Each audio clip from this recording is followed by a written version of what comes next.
What's up? It's your girl Flip. I'm here today with another video.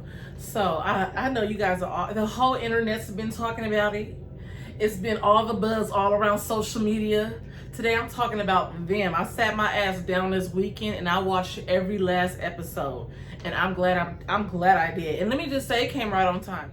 If you guys didn't get a chance to sit down and watch it like I did, or you guys don't feel like watching it, or you guys are kind of on the fence about watching it, let me just go ahead and just sit back, relax, watch me for a minute. Let me give you my little recap of my opinion on Amazon Prime's new show, Them. Alrighty, so I'm not even gonna lie.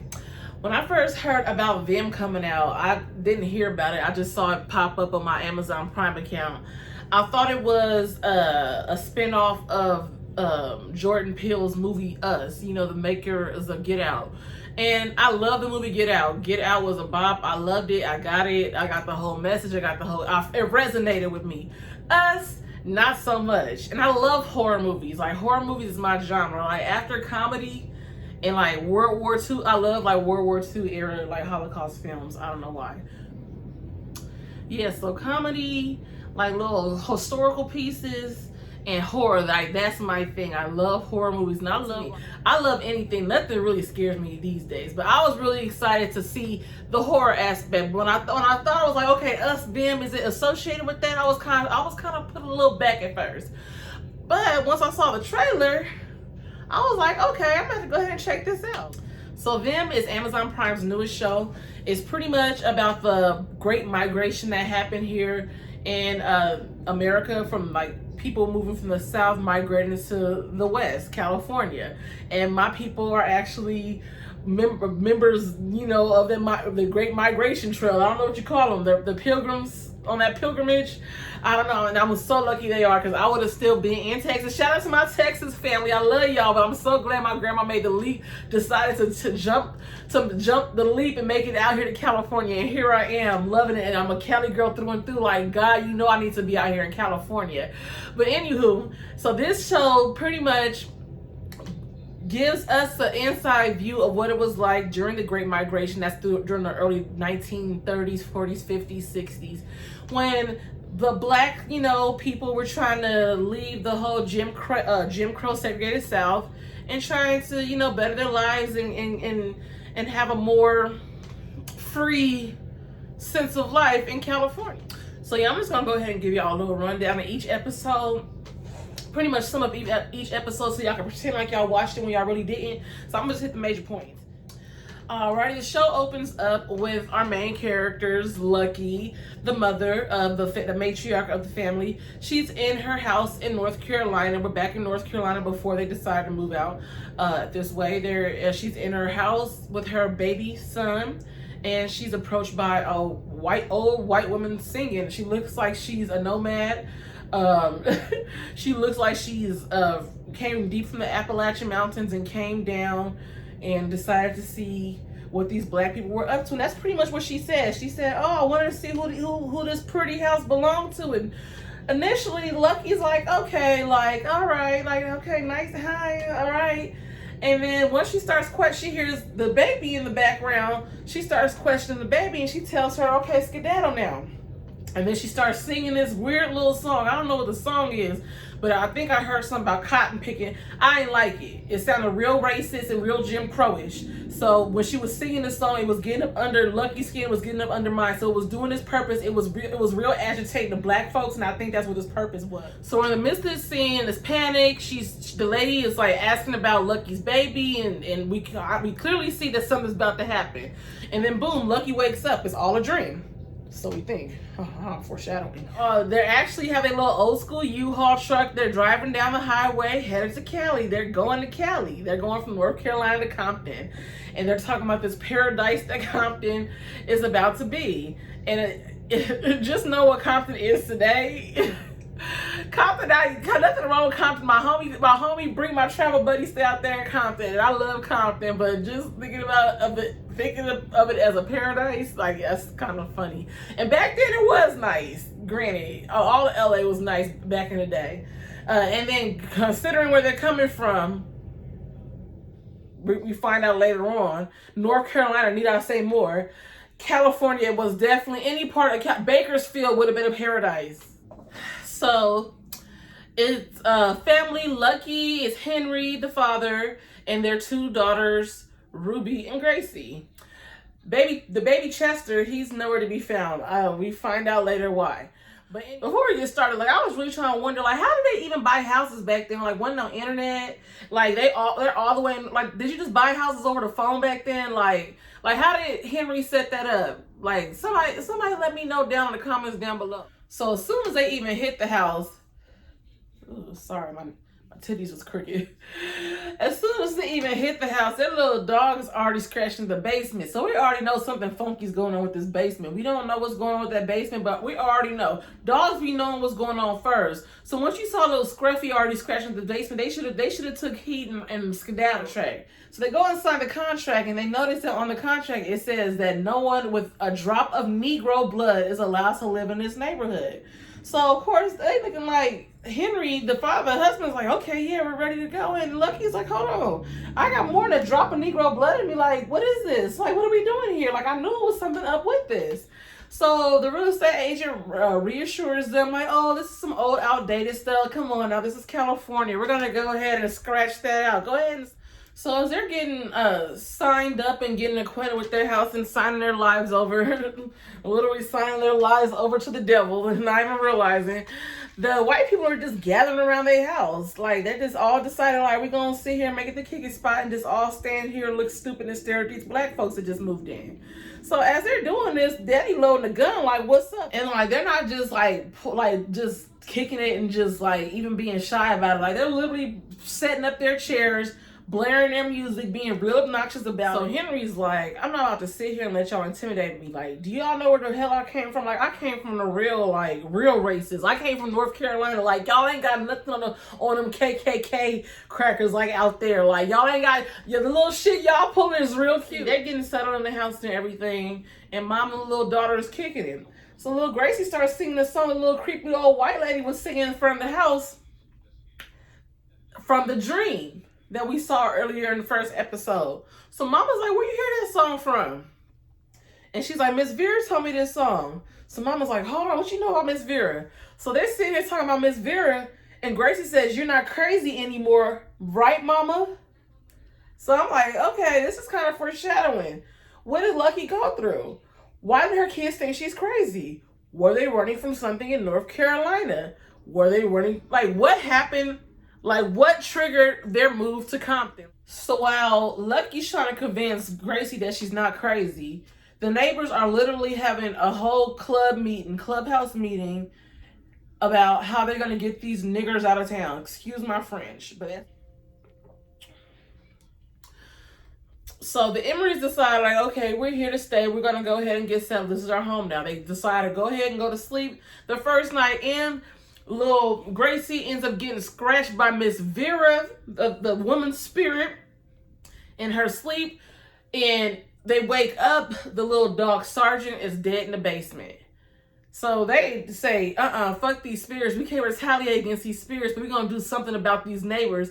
So Lucky said, forget this. I'm going to sit here and set an example today. She got the burner. And she cocked that sucker back. And she went in that neighborhood and she said, all y'all motherfuckers gonna pay for my little dead doggy in the basement. And for this little rug burner on my daughter's neck. Y'all not gonna get away with this shit. She cussed out that whole neighborhood, and they all sat there on what? On hush, like, oh shit. We don't even know what happens to that dog or her neck, but damn, we won't do it again. So that leads us into episode 2. So episode 2 is pretty much the background episode where we get a little background as to why they moved out from North Carolina to Compton, the Emery family. So we kind of get kind of a background that Henry was part of the Vietnam War.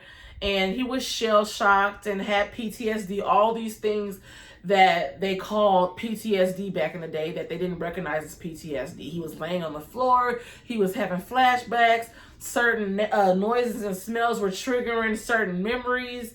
The smell of mustard gas, which of course is gas designed to kill people in masses, chemical warfare. And he pretty much flipped out over the smell of peach pie because he says that the mustard gas smells like that. So we kind of get introduced to Henry kind of having his own, I don't want to say mental breakdown, but going through his own mental struggles, you know, as being a product of the war, the Vietnam War. He pretty much came from fighting this war. He fought a hell of a war. He saw things that he probably could never unsee. And he comes back and he's not appreciated. He's back to being the same nigger he was before he even went out to the war. He's no longer the hero. He's no longer treated as somewhat of an equal, like he was treated in Vietnam when he was across, you know, when he was deployed. And he's having a hard time finding work because you already know Americans treat their veterans like shit. I don't know why. Let me not even be disrespectful to the military, but I just don't feel we do our veterans right. We have too many homeless veterans. We have too many homeless veterans, like point blank period. But I digress. So in the midst of him having this breakdown, you know, lucky his wife is having to be his strength during this time. And this is when they also run into their dog Sergeant. He's a stray dog. He scratched at the door, and he's like the little service animal that he needs to just, you know, get him emotionally back on track, and it worked. So then we're back in present day in Compton. So now we're having to reap what we sow after that outburst that I loved. I was so happy. Like episode 1 ended with a bang. I was clapping. I was yes, I'm glad she didn't go out like no little bitch. But episode 2 was like, ooh, damn, she's gonna have to face the repercussions. What's about to happen to her? So soon, don't we know it? The police come knocking at the door. So she's like ready to tell the police, like, okay, like my family's under attack. Like my daughter's got her neck scratched up. My dog is dead in the basement. Like we ain't about to stand for this shit. And Henry's sitting here being all docile on his yes sir, yes sir. You know, black people, you know how we do it. You know how we do with police. I'm a Californian. I have never said sir in my life unless it's an old person I don't know their name. But yes, that yes sir, no ma'am, that shit comes into play when you're around the police. And it's sad. Henry was doing that back in 1952, whatever time that was, and we still here in 2021, and we still had to do the same thing to this day. Very sad. So, of course, Lucky's looking at him like, okay, why aren't you being more riled up about this? Like, come on, like, protect your family. And you can just kind of tell the battle that Henry was having in this moment, wanting to protect his family, but feeling helpless as a black man, not being able to protect your family. Like, there's only so much you can do as a black man during Jim Crow era amongst white police, white citizens. Like how much can you really do? You can think you're gonna do a lot, but like really you can't do much. And I can only imagine how powerless and how defenseless you feel it. And that just kind of gives you the idea of like what black people were going through. Like thinking about mothers not being able to protect their children. You can't remember. White folks, as much as y'all love animals, not be able to protect y'all little cats and dogs. Little dog end up dead and nothing happens. Peter don't come nothing. Like, can y'all imagine? I ain't gonna lie, Lucky looked like she wanted to call her husband Uncle Tom in that moment. Like, why are you over there cooning for this cop? Like, what are you doing? Like, ride for us. No, I'm not the crazy wife. I was justified in cussing all these bitches out.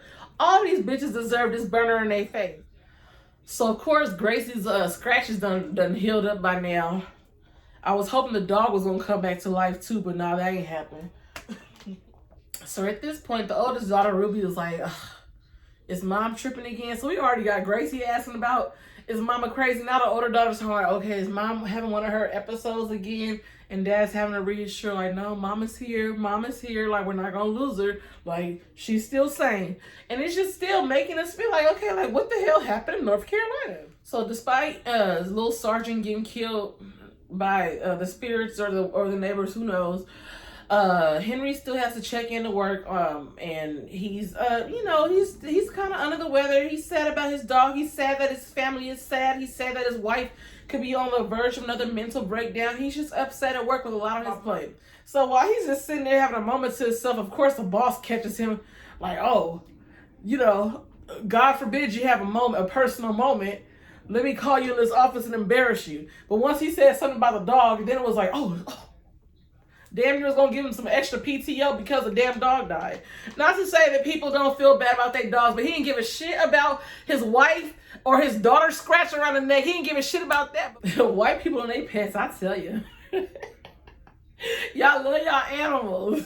So Henry is so frustrated at his boss. He obviously can't do anything but just sit there, just take that L and say, you know what, you got it, boss. All right. Not knowing what the fuck I'm going through. My son, my mouth always gets me in trouble. And I'll be saying how I would have been, and in those times, I probably wouldn't have been as mouthy as I am now. And if I was, my life would have been very short, I'm sure. But I just know how hard it is for me to control my mouth, and I can just only imagine being talked down upon when you just having a fucked up day like that. Damn, like we go through shit too, bosses. And Ruby. So Ruby's in high school. She's a teenager, cute little slim, dark-skinned thing. So she's, of course, the only black girl at East Compton High. Real funny, right? Only black girl at Compton High.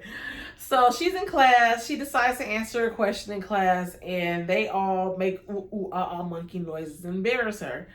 And it's rather than getting on the class about being racist against this one girl, they decided to write this girl up and give her a referral and sent Ruby to the office for being a distraction to the class. Her black skin was a distraction. And it's rather than solving the problem, you just take the easy way out. You get the distraction out the way, then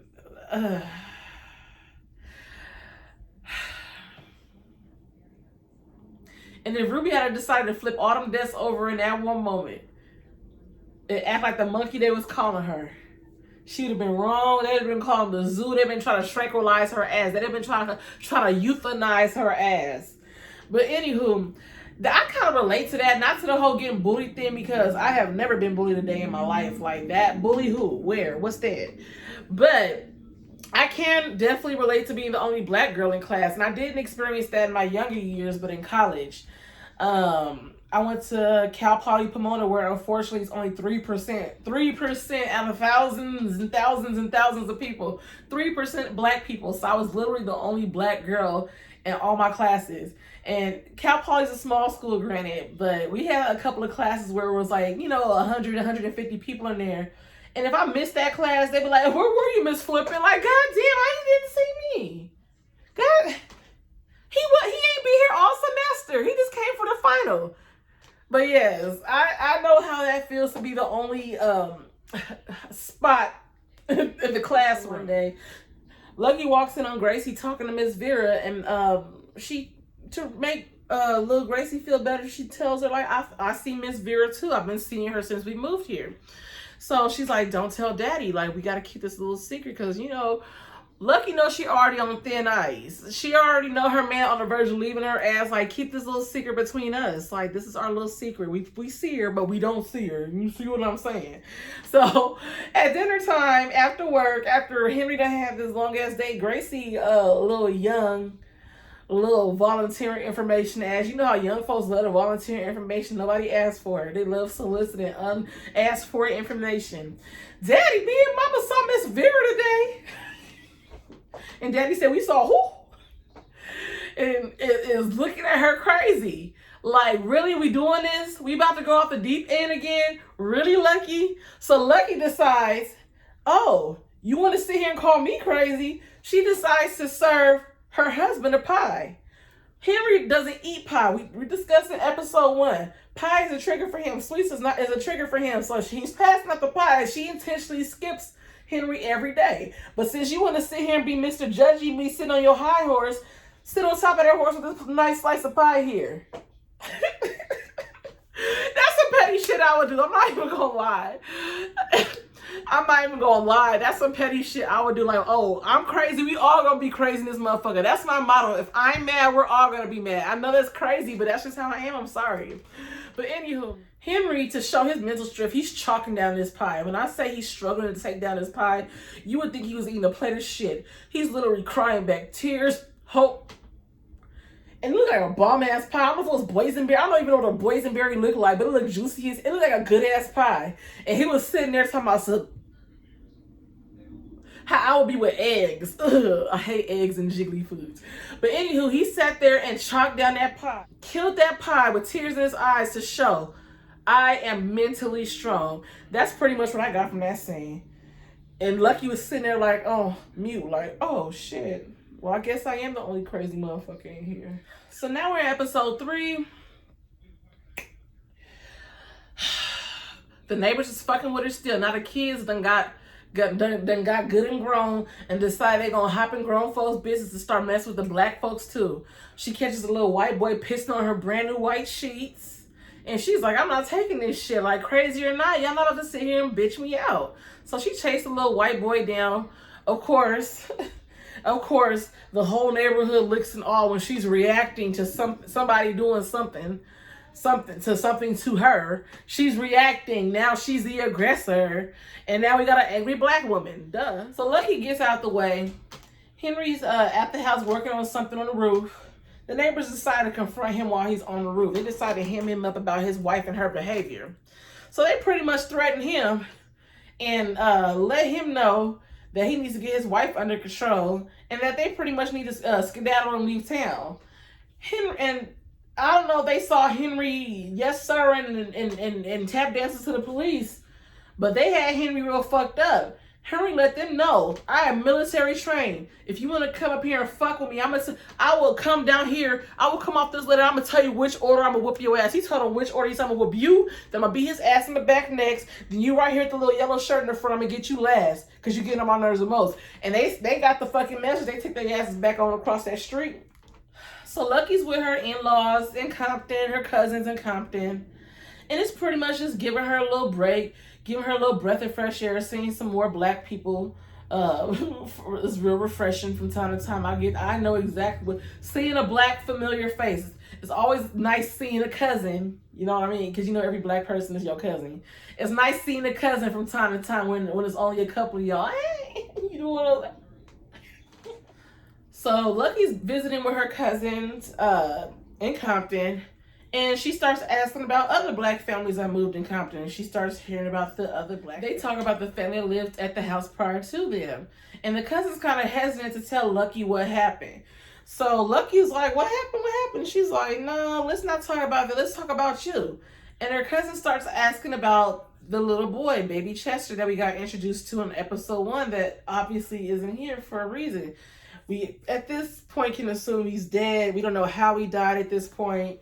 So she's asking about the baby, and the baby is clearly a trigger for Lucky. Like, she gets really emotional about it, and she pretty much runs out and can't handle it. So at this point, we can pretty much guess something really traumatic happens to this baby. So Lucky leaves. She hops on the bus on the way home, and she starts hallucinating, seeing all these crazy things. At the end, she's at the bus by herself. At the bus stop, nobody else in the bus. The bus driver's like, lady, like, you got to get off the bus. Like, what's wrong with you? And she wouldn't get off the bus, so she gets the police to escort home. And the police is pretty much saying, like, lady, you looking crazy out here in these streets. Like, what's going on with you? Like, we getting calls about you pulling guns out on nice little white families and little pissy kids. What's wrong with you, lady? How dare you try to protect your sheep? So the neighbors are still riled up about her confronting this kid and about Henry having the audacity to say that he's going to whoop their asses if they decide to fuck with him. So they have a whole homeowners association meeting and to decide how they're going to get rid of him. And they have this, our grandfathers built this nation. No, my grandfathers built this nation. Y'all watched while we built this nation. Y'all profited while we built this nation. Y'all fat ass.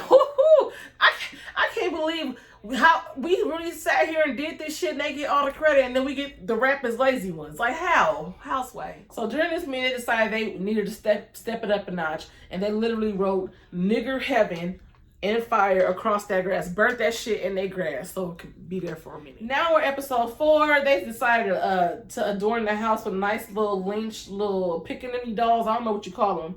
Those little, I don't know what you call them dolls. I ain't trying to be disrespectful, but when I look at them dolls, I always think of Tales from the Hood. If you ever seen Tales from the Hood, you know them little dolls are chasing that man, and he's like, get out of here, you little nigglets. So yeah, they have a little nigglets hanging out don't know what they called. But them dolls, them old school dolls, them slave dolls, they had them lynched all around. It's not funny. But that scene, if y'all remember that scene and Tales from the Hood, let me know down below. So yeah, they done sat here. I don't know if they made these dolls, if they went somewhere and bought them in bulk. But at this point, they're getting super creative. They have to spend so much money and time and energy on decorating this house in such a racist way. And it's like, damn, if y'all balling that much, like, y'all should have enough money to move. Like, y'all got enough money to give the house a new outfit every day. So at this point, they're just like, fuck it. Yep, this nigger heaven. We leaving this little niggas on the porch. Yep, that's us. They're not even gonna take the shit down no more. You guys gotta sit here and look at this just like we gotta look at this. Yep, we own it. This is our house. We're not even gonna waste our energy cleaning this shit up. So Henry's at work and he's on the elevator. He hears his coworkers talking about this work party that's gonna happen. So the coworkers, his boss turns around, his immediate supervisor turns around and says, "Oh, it's nothing more," and like, no, you should be glad you didn't get invited. So Henry decides to say, like, fuck that, like, I'm going to this party myself. Like, I wasn't invited, but I'm about to crash this shit. So while he's at the party, like, the first thing we notice, he's literally the only black person in the room who's not part of the waiting staff or janitor or, cleaning crew or something of that nature. He's the only black engineer in the room. And that is sad. And I'm pretty sure that's what a lot of office spaces still look like to this day. Like, we just need to be represented more in more spaces. And we need to start having more interest in these things. We need to introduce these things more in school. Like, wasn't another engineer based in Pomona shit like that? I can remember.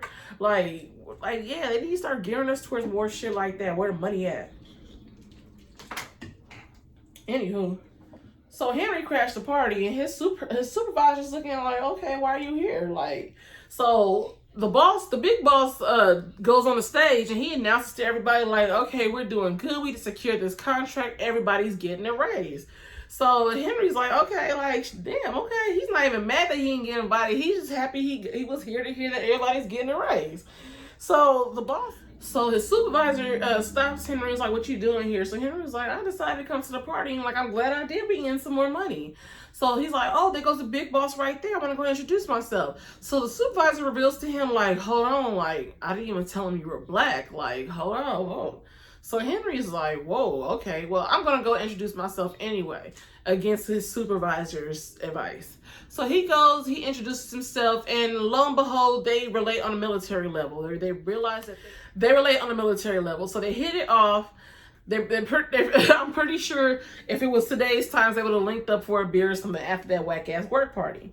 So his supervisor's in the cut looking like, oh, shit, they didn't like him getting too chummy with the big boss. So one of the neighbors, the main ringleader, Betty, she decides she can't take it no more. She has to get up out this house. Her arts and crafts money can't be put aside to move out herself, so she decides to go to her rich daddy and go ask to borrow some money. So when we get introduced to her daddy, he's a very, very wealthy man that you can just tell, like, they live like in a mansion. I don't know if they live in Beverly Hills or what. But the mother keeps saying, like, I wish you wouldn't have came here. I wish you wouldn't have came here. So it's kind of weird, the whole dynamic. She's really anxious about being there. She hasn't been there in a while. And you can just tell the relationship is just really weird. So she says, like, Dad, I need some money. I need a loan to move. Because, get these hoodlums are in our town. And we got to get out fast. So he says, okay, I'm going to write the check. But first, you got to spend some time with me. So I'm like, okay. He's like, damn, what a shitty daughter she is. You going to sit here asking for some money, but you can't kick it for a minute? Like, sit down and watch some Matlock with his old ass. So he's like, I'll go draw you a bath. I'm like, okay, weird. So then this is when we realize, the relationship is weird indeed. There were undertones of incest that were going on. I don't know how to say this, if you can say this on YouTube, but yes, the daddy wasn't doing right. The daddy was a perv, and she pretty much decided, like, I can't, like, my dignity is worth more than a new house. Like, I can't do it. So she decides to shake, and I'm glad she did have some dignity for herself. Like, I'm glad that we didn't discuss her that much. We as in black people didn't discuss her that much that she would resort to humping her daddy. Anyway. Now I see why she's so mad.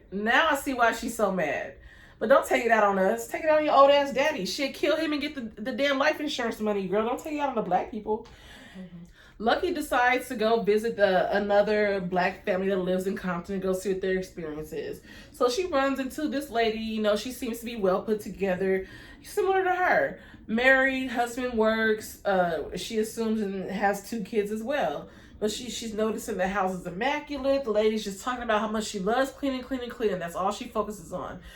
Even though the people are trying to drive her crazy, her neighbors are driving her crazy. She had the same experience with the racism and everything, but she just focused on her cleaning. So when she went in the kitchen to go see what, I don't know why she helped herself to her kitchen. She noticed that there was just blood everywhere and that the woman had killed her boys. So she runs home, gets her husband, says, hey, I want to show you how crazy these white folks made this lady. She goes to the lady's house and everything is normal. The boys aren't there, of course.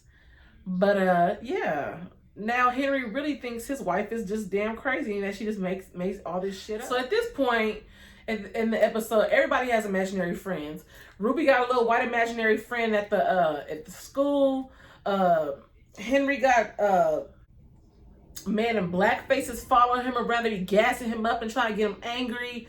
Gracie got Miss Vera whipping her ass and hitting her with the switch and shit. And then Lucky, she just sees all of them. Alrighty, so now we're in episode 5. So in episode 5, we kind of get like a little more background into this whole Great Migration thing. So pretty much what led to the Great Migration is the troops came home and a lot of metal work, a lot of factory work and stuff. Warehouse work started going on out here in California. So we're introduced to Lucky and the Emery family's real estate agent. So she's in a meeting. They're in a meeting talking about the benefits of having black people move into the neighborhoods. So they pretty much revealed that they're charging black people an interest rate of 25%, whereas they're charging 5 and 6% to other families. So that's one way they're making money there. They pretty much perceive us as not being able to ever give up from under these loans. So we're pretty much a money pit to them. This was all revealed in this meeting. So we see where the real estate agent trying to kind of advocate for the Emery family and get a lower interest rate. Like, come on now, like they moving out here, like they spending their money. No, they wasn't having it. They pretty much exploited us, got us at crazy interest rates to pretty much get us from up under the house to either lose it or just to be paying for the rest of our lives. And at this point, I started thinking about the contract. And I remember the whole, if there's a drop of Negro blood, you know, I'm like, is that like a curse? Like, since it's on the contract and they signed it, like, are they cursing themselves? That kind of dawns on me at this moment when we start talking about the contracts and interest rates and everything. So after the meeting, the real estate agent meets up with her cop friend. So pretty much we find out that she's in cahoots with the cops. She pretty much pays them to allow her to sell houses to these black families, even though it's not legal, we find out, in California at this point. And in order for him to turn the other cheek, she pays him money. And in turn, he's telling the neighborhood to get the black people all riled up and get them angry and get them up out of there. And he's still collecting money from the real estate agent that he helped move. So he's just playing both sides of the fence. So the next big thing that happens in this episode is we find out what happens to Lucky, the thing that made them move to Compton. So like I said, in the first episode, we're introduced to this scene where a older white lady walks up. She looks kind of homeless and like she's, you know, impoverished. And she comes across the house. And she's inquiring about whose house it is, and she starts asking about the baby. Lucky gets kind of scared. She tells the lady to go away. The lady doesn't go away. So pretty much the white lady is pretty much a decoy for a setup. She cased the house. She found out that some black people are living there, and they know that back in those times you could pretty much do what you can to black people and nothing can happen to you. And whether that's help yourself to their property, to their women, to their children, there was nothing you could do about it. So this woman decided to case the place, and she had her fat ass, frumpy, dumpy ass sons come up and help take advantage of this woman. When I say take advantage of this woman, you can only imagine, sexually take advantage, they violently beat her, and sadly this was a regular occurrence back in those times. And her husband was away, but there were instances back then, if your husband was there in the room with you, there was nothing you could do. Like, what can you do? And like, white people were just entitled to your stuff, and there was nothing you could do about it. So not only that, the old white lady starts messing with the baby, and they put the baby in a pillowcase, and they play a cat in a bag game. They start tossing the baby all to and fro. And we all know what shaking baby syndrome does, where you just shake your baby like this. So imagine tossing the baby around in a pillowcase, like you put a bar of soap in a sock and beat somebody's ass with it. That scene was the most horrible scene. This whole episode, I was tense. I was tense because of the anger I was experiencing. And this scene just set it off. And Lucky had to witness this, and she felt so helpless. And her children had to come home to this. Her husband had to come home to this. And the best they could do was just clean up the pieces and run to Compton, get a fresh start. So that was the catalyst that caused the family to move. That was the catalyst that caused Lucky to snap, losing a child in that manner, having what happened to her. But they had the baby's funeral, and she's just going through all this agony from missing her child. And people are just trying to give her words of encouragement, like, the Lord knows what he's doing. Like, God knows what's best. And she literally slapped the dog shit out of a lady for saying that, like, God made that decision to take her baby from her. And she, pretty much at that point lost her faith in God, I feel like, a little bit at that point. Because it's like, our stories are written, everything does have a purpose, but how do you explain something like that happening to you and your children? Like what purpose does that serve? Her daughters, Ruby and Gracie, always saying like, oh, we don't want to be like mama. We'll never be like mama. We want to be crazy like mama. Not even knowing what the heck she went through. Like, she went through that and she's still standing. Like, y'all should really feel like shit. So yeah, Lucky was hesitant to, so at this point, Henry, decided to get a new start. He got a new promotion at work, got a new position or whatever, and this was just the move they needed. But Lucky did not want to leave. She did not want to leave her baby. She felt like she was leaving her son behind. So we kind of just end the episode there, where she's feeling like she's leaving her baby behind. And this is Henry's turn to be there for Lucky. When Henry was going through his PTSD, when he came home from the military and wasn't working, and probably was feeling like less of a man than he was, Lucky was there for him. And this was his time to say, baby, pull it together. Like, we got each other. So they were just, this is his turn to be there for her. So that's how that episode ended. So now we're in episode 6.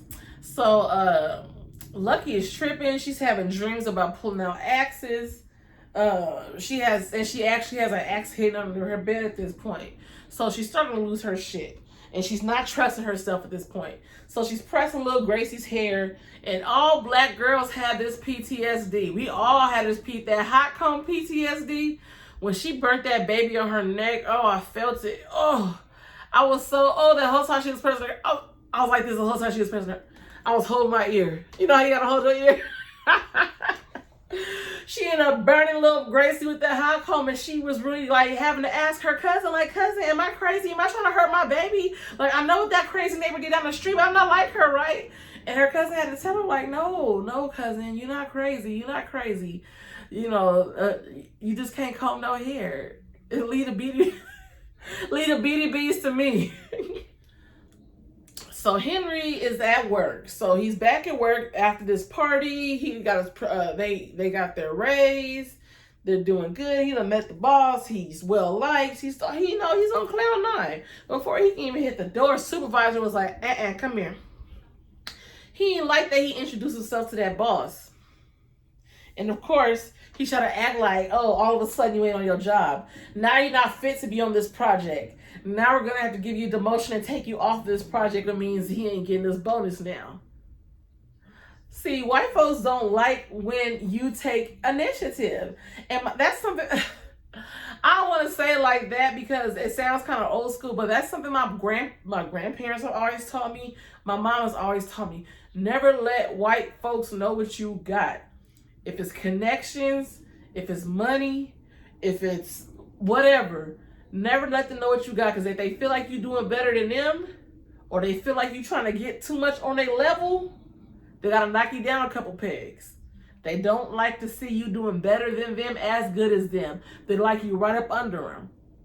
So Henry got demoted for taking initiative and being liked by his boss. He kept the fact that he was black a secret for no reason because his boss ended up liking him anyway.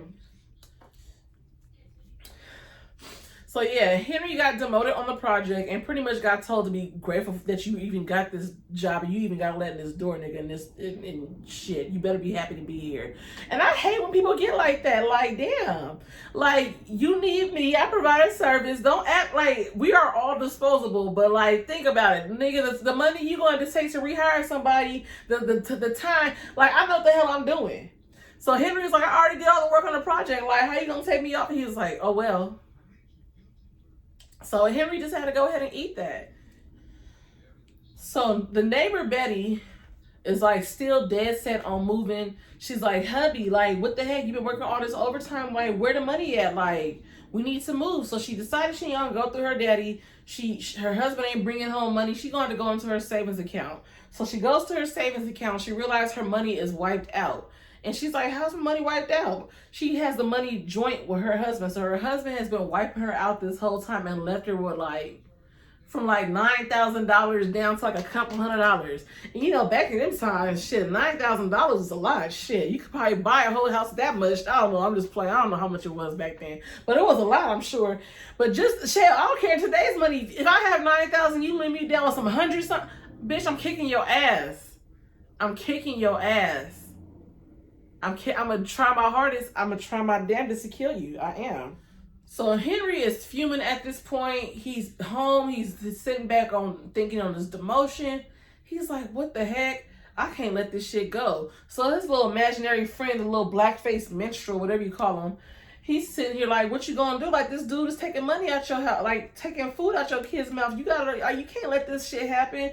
So he's sitting here thinking like, you know, you're keeping me from being the man I'm supposed to be to my family. Like, I gotta do something about it. So Henry grabs the burner and he go down to the boss's house.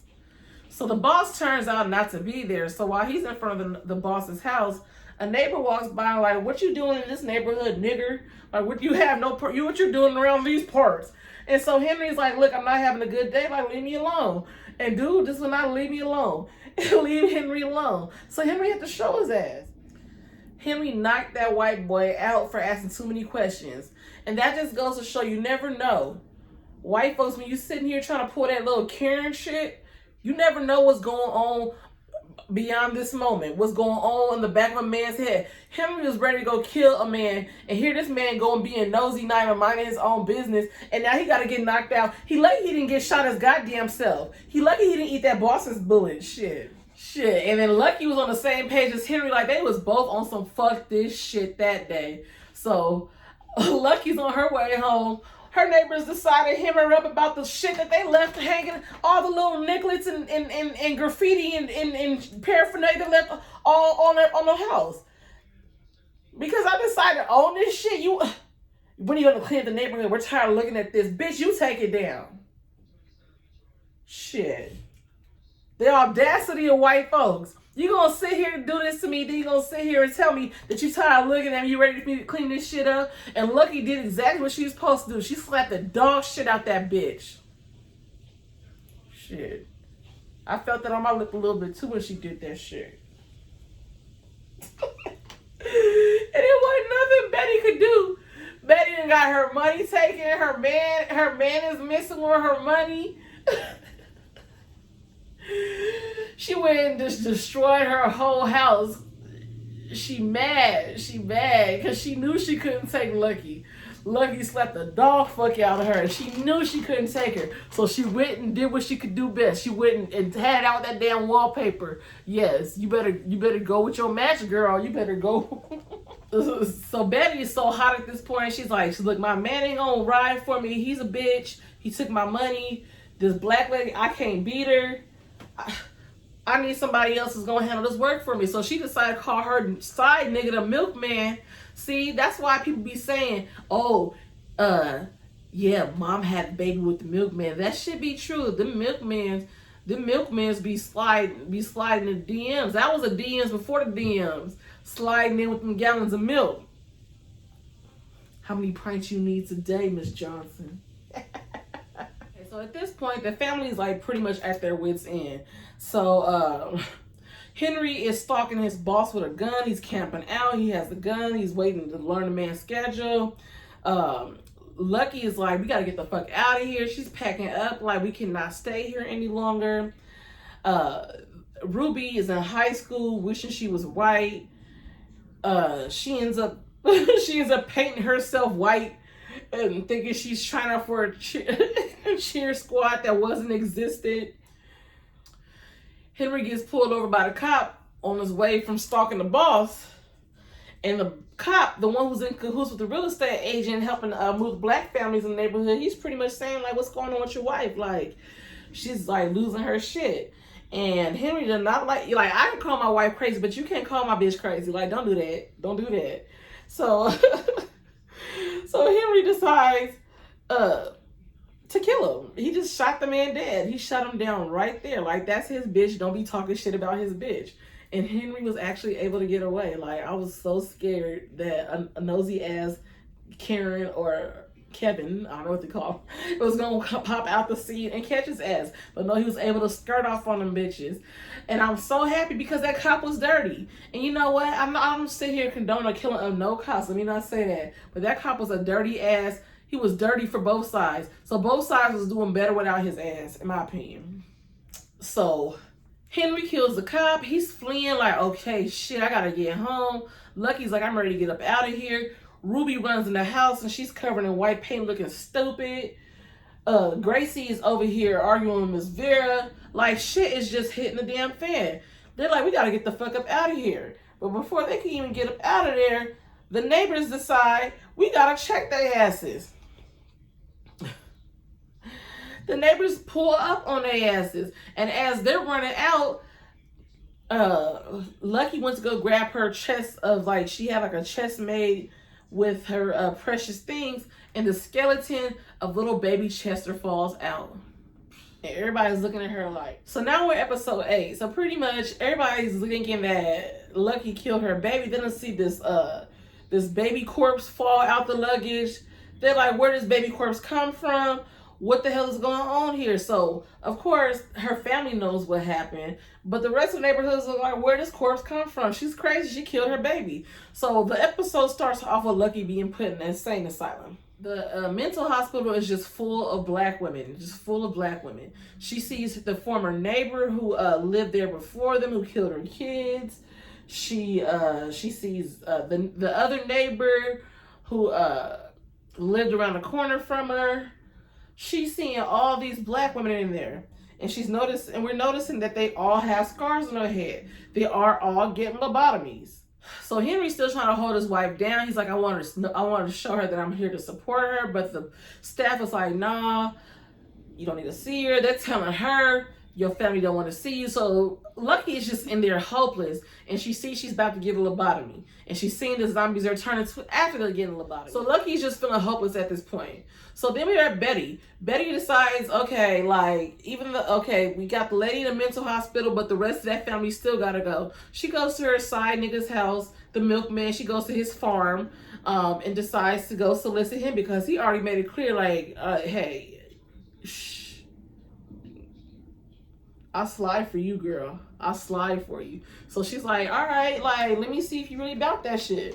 So she went up there. She went to go see him and pretty much said, like, I need you to handle that lightweight for me. So he said, don't even worry about it, baby. Slipped her a Mickey. She wakes up. She's tied up and been held hostage in a bunker for weeks on end. I don't know how long she was gone.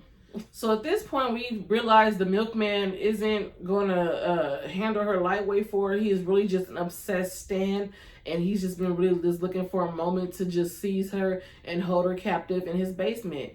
And he has he has his own little fantasy world set up for her, and they're setting up dinners like by candlelight, and he's just living in his own little fantasy, his little bliss. And this is so Betty, they're having dinner. And Betty decides she needs to get the fuck up out of there. So she decides to try to stab him in the neck with a corkscrew. Didn't work. But he didn't do shit about it. He's like, damn, if you didn't want to be here, just say you didn't want to be here. I'll let you go. So he leaves, right? And he's like, I'll leave the door open for you. So Betty's like, damn, like, you really gonna leave the door open for me? So she sits there and she's just waiting like, shit. Like, is he gonna come beat my ass or is he really gonna... Lucky's still in the mental hospital. Henry's still at the house trying to hold it together, trying to get in touch with his wife. And the neighbors are still fucking with him. So the neighbors decide to attack Henry. They bum rush him, and they tie him up. They chopping off fingers. They acting like they're gonna touch the older daughter. Like, just doing the absolute most. They're like torturing this man. They decide just to put him through hell. Like, they're not gonna they're not gonna let him leave. They now decide they're gonna handle him. They take him down to the basement. They start lynching him in front of his daughters. It was just like the absolute most. Like, damn, you done cut off his fingers. Like, this is what they really used to do. It wasn't just like enough just to kill them. Like, they had to put you through the ringer before they killed you. They had to castrate you. They had to humiliate you. They had to do this shit in front of your children to just make it have the ultimate effect. They had to not just scar you. They had to scar you and your family for future generations. That's exactly what the white folks were trying to do with this shit. And whew, let me just tell you, this whole scene was just angering me. Like, I'm like, spirits, like, somebody come help him. Sergeant, dig your way out that dirt. Come help your owner, please. So yes, we end the episode with Henry getting lynched in the basement and Lucky getting ready for a lobotomy. So yeah, at this point, we're just like, oh my gosh. Somebody come save these people. Episode 9. So episode 9, we're taking a break from all the current happenings. We're getting a history lesson. We pretty much find out how the city of current day Compton came about. So the man in the black hat, the ghost that we've been seeing throughout the show, he's a real life person that was an early settler in the area back during the frontier days. He was a pastor, kind of building a community, a new community, a new settlement out here, and some black people who were, migrating from the South. I guess slavery had just ended, I'm assuming, or was on the verge of ending, and they had left the South to migrate to California. And they were welcomed into this community, even though, it was an all-white community. They were the only black people amongst them. They were welcomed wholeheartedly by this pastor. So the pastor, when he's introduced to us, he's mourning the loss of his son. So loss is like really a big theme throughout this show, the loss of a child in particular. So the man is leading his community. He's a pastor, but the community's starting to feel like he's becoming a little too big-headed. He's having direct conversations with God. He's kind of putting himself on that God-like level, and the community's kind of looking at him sideways and they're not liking it. And they want to get rid of the black family as well. They're like, okay, why do they get to come here and live for free and not have to pitch in and not have to work? And, they still was kind of stuck in them slavery days. Like, we can't just, use these two as slaves. That's what the fuck they was on. The pastor was like, nah. So they're making fun of the black people there. They're talking about how we don't belong. We don't belong to this community. We're not African. We're not American. That just pretty much just goes to show we are a displaced ass people, and it just sucks. Like, They were able to say, like, I came from this Dutch colony, my great ancestors. You know what I'm saying? We're just now starting to get Ancestry.com and stuff, where we're starting to get more of an idea. But, you know, it sucks to not have knowledge of self and to have that ethnic pride and that racial pride. I mean, I have my racial pride, I have my ethnic pride, but black, I mean, I want to have that Malian pride. I don't even know how to say it. Malawian pride. I want to have that shit. I want to know some more about that. So, of course, they're in California. It's a drought. They're having a hard time finding water. They haven't been able to find a new source of water. They're running low. So the black man decides, like, hey, like, I don't want to be a guest. Let me help. Let me help you find your water. And he finds the water. And instead of them saying, like, okay, like, damn, thank you for helping us out. Like, thanks for putting in that work. Thanks for doing what we were complaining that you weren't doing, working and helping out. They decided to say, oh, no, you too good. You did this too good. This is witchcraft. This is that voodoo shit that they would be talking. Like, it had to be a problem. It had to be a problem. Maybe question, like, were the witch trials a thing in California? Like, of course, I've heard of the Salem witch trials, and I know that they had like a lot of witch trials in like England and stuff. Like, were witch trials kind of like a thing in California? I don't know. I'm gonna do my Googles and find out. But that's kind of what it was feeling like. It was like, oh. Like I said, back to as long as they're not doing better than you, as long as they ain't got a leg up on you, they good. So at this point, the people of the community are oppressing old boy, the pastor. They're like, look, you got this witch. Look at the Bible. The Bible says that they are slaves. Like, it's okay to have slaves. Like, why aren't you following the Bible? That's your man. Like, you got that's your right-hand man, right? So then at this point, the pastor's like, you know what? You're right. Like, okay, the Bible does say that. So he starts mistreating the black people. And in the midst of him mistreating the black people, he's starting to lose his fight a little bit. So the whole community turns on them. The black people, the pastor turns on them. Like, they're just literally just feeling like shit.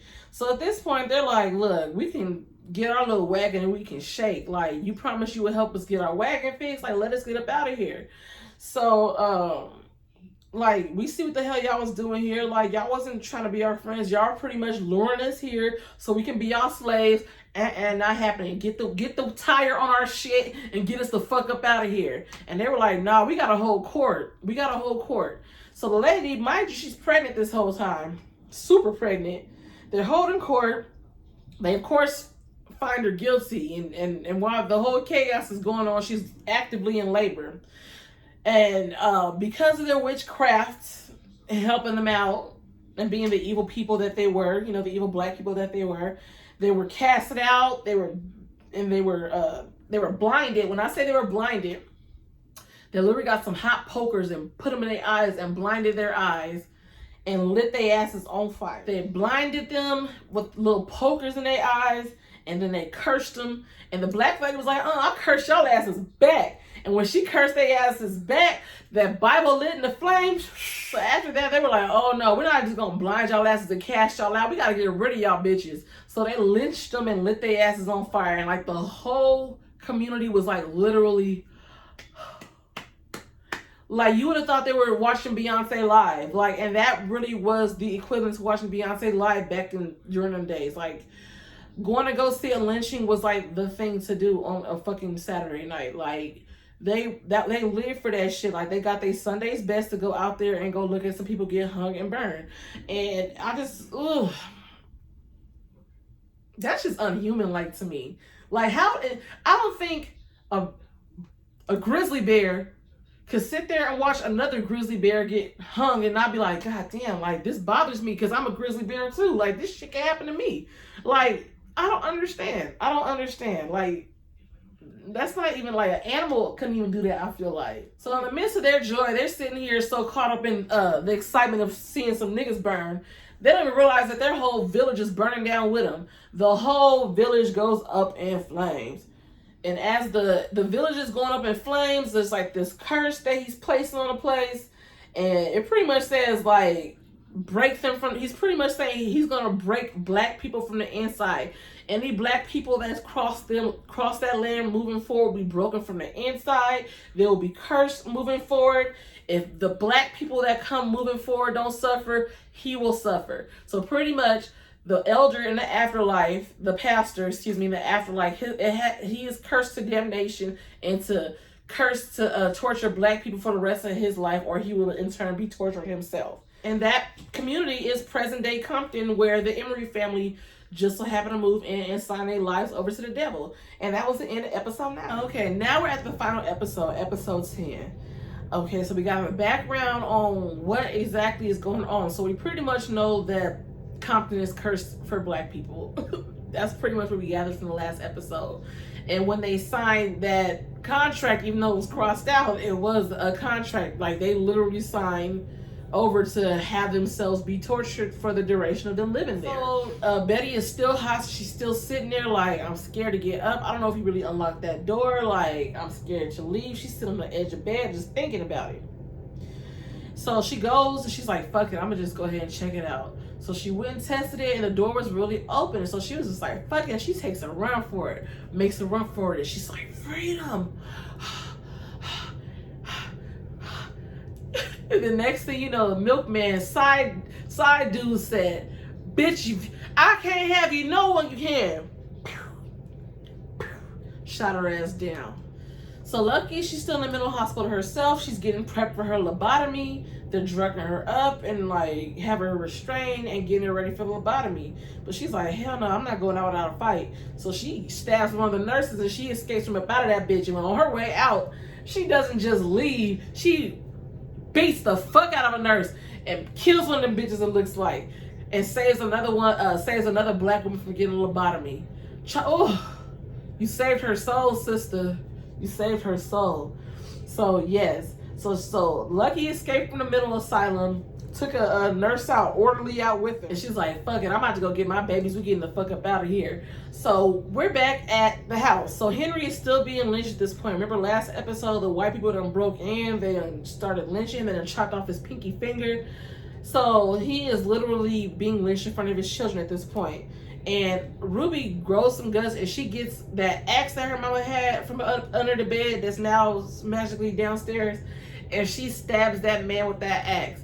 And she stabbed that man and got him up off of her daddy. When them other men went to go reach for that gun, she said, bitch, you bet not. Got him up off of her daddy, and them bitches ran up out of there. Shit. So the other neighbor that Ruby didn't get, his ass ran. Henry, after getting strung up by his neck, mustered up enough strength, was like, bitch. He chased his ass up them stairs. He grabbed that man's gun and boop, boop, boop. He emptied that clip into that bitch. He did the man's legs like Jody did Snoop Dogg and Baby Boy. He riddled them legs up, had him crawling in the street looking stupid and everything. And Henry said, fuck it. The neighborhood came out. He was about to shoot the man's pregnant wife and everything. He said, fuck it. So Henry spares the pregnant woman and decides to let her live and decides to go back in the house to save his girls. So as he enters the house, everybody's hallucinating at this point. Ruby is back in high school with her little white friend. Gracie's in class with Miss Vera beating her ass and making her right standards. Henry, that's not funny, but that's what the fuck was happening. Henry's in a movie theater with his little minstrel blackface friend, and this pretty much is the scene. Flashback to when Lucky had an incident happen to her in North Carolina where her baby passed away and she was assaulted. So we didn't know that the reason why Henry and the girls weren't there is because Henry decided to take the girls to a movie. And they were out having a good time on their outing while his wife and his son were being attacked. So the minstrel made him sit there and watch the movie. And the movie was of white people in blackface, the minstrel shows, and it was just very racist, and he was just forcing him to watch it and pretty much telling him, like, this is what you're teaching your kids. You're teaching your daughters to accept this shit. Like, you're teaching your daughters to be little coons and be tap dancing and to be docile and to be subservient to these white folks, pretty much is what he was saying. And pretty much gave him a view of what his wife went through. Like, he had never really fully learned what happened to his wife, probably. So that was just his moment to really sit back and just really absorb what his wife went through. And then Ruby had a moment where she, you know, as much as she tried not to be her mom, she saw her mother, she saw herself, and she saw her mother in herself, and she identified with her mom, and she, you know, realized the strength that her mom possesses despite having going what she had gone through. And she realized, like, damn, my mama is strong despite. So the neighbor with his fucked up legs is still sitting there salty and still ain't gave up with his old crippled ass. He's deciding, like, okay, I'm gonna sit here and talk to Betty husband crazy and see what the fuck. Betty husband decided to get some balls and stomp that man's legs out and said, I'm not messing with these black people. I'm leaving them alone. Y'all should too. Shit. Come out, he's gay. So he knows how it feels to not be accepted for who the hell you are. So Lucky returns to the neighborhood. The neighbors are going crazy. They want them out, and the house bursts into flames. The whole perimeter of the house. And it's a barrier between them white folks and them. And the white folks ain't crossing because they scared. So yeah, the family is pretty much confronted with Lucky's past. They all have a better understanding of what she went through. So yeah, Lucky pretty much conquers the pastor at the end. She knocks his Bible out of his hand, his cross out of his hand. Once his cross is knocked out of hand, he's pretty much blind. He can't find it. He can't do anything with it. And she's not saying, we see you. Like, you can't blind us. You can't blind us. Or the blackface character, Henry's little friend, decides to come out and is like, what you gonna do? Like, this is your chance. Like, what you gonna do? All them white folks is out there. You have one bullet left. And Henry uses that bullet to kill that minstrel. The guy who's been gassing him up to get him angry and to get him, you know, full of rage and to get him retaliating. He went ahead and killed him. And the show ended with the family standing their ground in their yard. And I don't know if they're gonna move. I don't know if they decided, like, shit, put the baby back in the suitcase and put the suitcase back in the closet. We staying here. I don't know what. But from the looks of things, they ain't going no damn where. And the white folks just got to get used to them. From what I understand, I think Compton turned black after that. I don't know. So I think they stayed. Let me just go ahead and give you guys some of the things that, like, really, like, resonated with me in the show. So first, like, the strength of a black woman. Like, black women, are we ever allowed to be weak? Like, that's the real question. Like, all what Lucky went through, like, the loss of a child is enough to make a person go crazy. Being assaulted is enough to make you go crazy. Being discriminated against is enough to make you go crazy. People fucking with you for no reason is enough to make you go crazy. She had all these things working against her, and she was still expected to be perfect, even by her family, by her kids, by her husband, by the black woman. Is just so misunderstood. I feel like we are expected to just piece it together, to keep on trucking. And it's like, our resilience is part of our strength and part of our identity as a black woman, but sometimes we just need to break the fuck down. We can't carry everything. We can't carry everything with a smile on our face. The whole theme of this show is not being blinded by white folks. Like, their strength is in our blindness. Like, their strength is in us not having the knowledge of ourselves, not being educated, not being ignorant. Like, that is their strength. Their strength is us blindly following. And I hate to, like, I feel like with the rise of this whole, like, Black Power movement, Black Lives Matter movement, that people are starting to drift away from religion a lot. And, you know, because Christianity was introduced to white people by, you know, slave owners. And just like the pastor used the Bible to justify slavery in this show, you know, that's exactly what the slave owners did with us. So black people are just kind of like on this wave where we're anti establishment, anti-colonizer, you know what I'm saying? But and I understand it, and I don't want to say I necessarily agree with that, because good things come from Christianity. Like, there's good messages.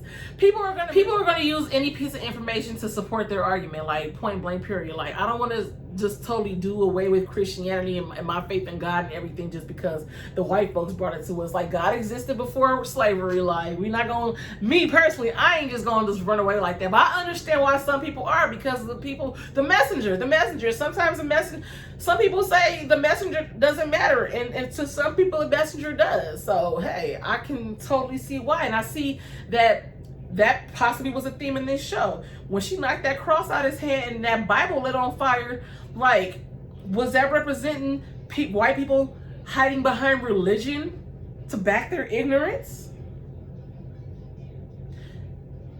Another thing that I really liked, that I really wanted to touch on, was the whole idea of beauty and whiteness that Ruby kind of illustrated with her character. So her character, you know, she had her little imaginary friend. Her ghost was a white girl who would say little things like, "You're the prettiest Negro girl I've ever met." And me being a black girl, a dark-skinned girl, I get that a lot. Like, "You're pretty for a dark-skinned girl." Or like, guys tell me all the time, like, "I usually don't date dark-skinned girls, but you like I should be really happy that, like, oh, you made the exception for me, really, for me, for my black ass, really." But no, it really is an insult. And that just goes to show to people, like, beauty is inherently white. For the fact that you have to say for a black person, like, the beauty standard is white, like, and it just goes to show that Ruby was like the importance of having self-representation, the importance of seeing beauty in yourself. People want to sit here and throw the little token black girl and all this shit. No, I don't like seeing the one little token black girl with her hair all over her head and shit. I want to see a couple of us in there, because that's the real fucking world where I'm from. I want to see some cute dark-skinned girls, not just cute mixed girls, you know what I'm saying? Like, the commercial, like, we're starting to see some more diversity and stuff now, but, you know, it was a point where they were kind of easing us into the black people, where they started putting a little mixed breeds and a little light skin, you know what I'm saying? No, give us some full black people. Give us some full straight from Africa black people. We want to see more of that, because there's beauty aside from whiteness. And that was just like, my mom really tried to drive that home. My mom is a lot lighter than me. She's a few shades lighter than me. My dad is very dark. I'm literally in between both of them. But my mom, I never understood as a kid why she never allowed me to play with white Barbie dolls. Like, my grandma from my dad's side would buy me Barbie dolls, and they were white, and my mom would not let me play with them. She would be like, "Oh, we're taking it back." I'm like, "Mom, that's mean, that's racist." And when I was in 4th grade, when Titanic came out, everybody was on Titanic. We took a field trip to Alvera Street, and I bought a whole bunch of Leonardo DiCaprio framed movie posters, and I was gonna hang around my room. I was like, you can have a white man hanging around my house. And I'm like, "Mom, why? That's racist." But now that I'm grown and I'm realizing that my color, my appearance is not what people deem as beautiful. It's not. I'm always the exception.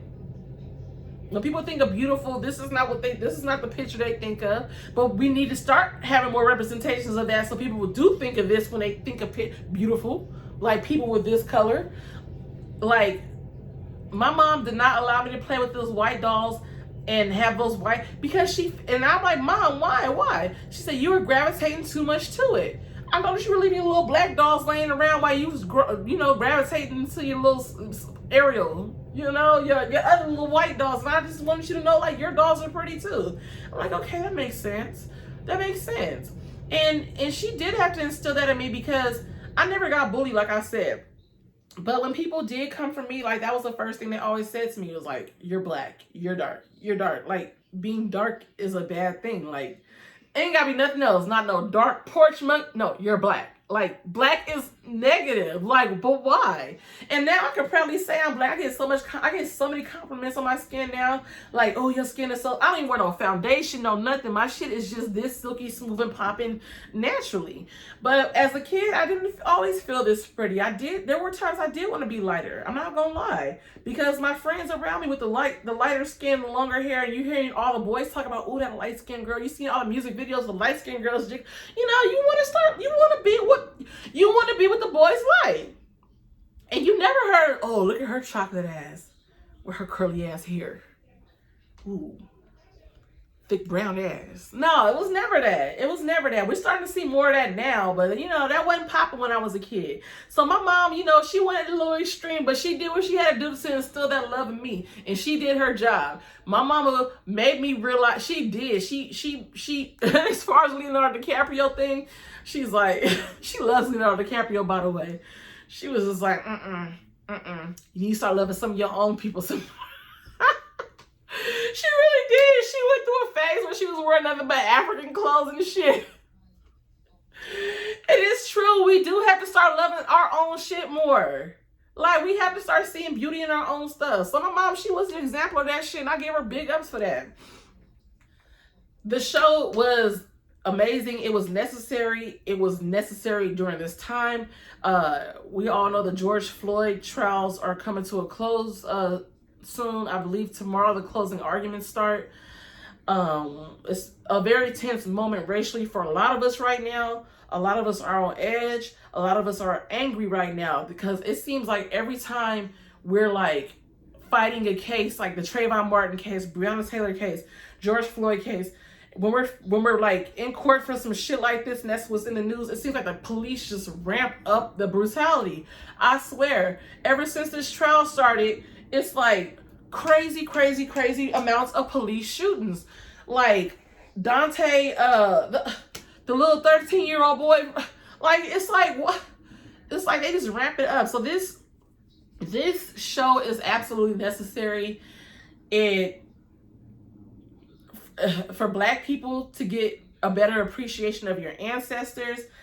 Me, I was ignorant. Like, I was one of those people who were naive and thought like, oh shit, California don't be on that racist shit. Like, I always knew California was better than the South as far as Jim Crow and segregation and all that. But I had no idea that it was to that extent. Like, the amount of racism, like, you don't see it illustrated in California like that. When you think of California during that time, you think of the hippies and everybody loved it. I did not know it was going down like that out here. And my mom actually brought it to my attention because they moved from LA to Pomona when my mom was about 6 or 7 back in the 60s. And my mom said that my grandpa had bought the house. It was a fixer-upper. So they had bought the house and they would go down to the house on the weekends and fix it up. But when they finally moved down, people were like, when they were going down to go fix the house and stuff, fix the house up on the weekends, everybody was friendly because they thinking, they just come around and fix the house. But when it was time to come move in and they saw that these niggas are moving in, my mom said the very next week she saw nothing but for sale signs, all up. White flight. They all left. It wasn't friendly neighbor. When, you thought the Black folks was just a staff working on the house. When you saw they was moving in, it was time to shake. And we all know what Pomona look like now. It look like Little Mexico with a sprinkle of chocolate. Some Mexican hot chocolate, some abuelita. It's very educational. It opened my eyes to how racist California was and still is. It opened my eyes to the sacrifices that my people had to go through, just having to suppress their anger, that rage, that blackface character that was following Henry around throughout that show. Throughout the show, that is representative of the rage that we carry inside ourselves. And the white folks are purposely poking and prodding us to react like that so they can be like, see, we told y'all. We can't give them that. And that could be viewed as being an Uncle Tom or coonish or whatever. But at the end of the day, it saved a lot of our ancestors' lives. It did. And it took strength to do that. Because can you imagine as a man having to go through what Henry went through with his wife and not being able to do anything about it but up and move. Like, your grandfather might have had to do that with your grandma. Like, like, these are people that we still talk to today. This is not that far removed. This is like, my grandma's in the living room right now. My grandma was literally talking about how she ditched school to go protest in Dallas. My grandma's from Texas. My grandpa too. So they really came from the South and really went through the struggle. And to see that they actually had to go through that again when they were leaving that to come to the West, it sure was better. But yeah, my mother experienced that. My mama. So when white people want to sit here and say, well, how is racism relevant to you to this day? Like this, my mama and this show. So I want white folks to watch this show. I want Asians to watch this show. I want black folks to watch this show. I want everybody to watch this show. Everybody needs to watch this show. Everybody will learn from this show. Just to get an idea. It doesn't hurt to learn, just to get an inside glimpse of what other people are going through. Like, it's okay to educate yourself. So, I challenge you all to go check it out for yourselves. If you don't go check it out, hey, you're lost. I enjoyed it. I thoroughly enjoyed it. It had a nice horror aspect to it, but overall, it made me feel proud to be a black person. It made me angry. I'm not gonna lie. It got me looking at white folks like, but that's why I said white folks need to watch this so y'all can check yourselves, so y'all can see how the fuck y'all be looking, Karens. But yes, go ahead and check it out. It's on Amazon Prime. 10 episodes. Nice, beautiful black cast. Oh, handsome man. But yes, go ahead and check it out. Go ahead and support. This is right on time, like I said, during all this police brutality. We got George Floyd case going on right now, and I swear to God, if Derek Chauvin does not get put up under the jail, the way I'm feeling after watching them, I am tearing some shit up. If you guys watch this, you will see why I feel exactly how I feel. But go ahead, let me know what you guys think. Let me know if you guys check it out, and I'll see you guys next time. Bye.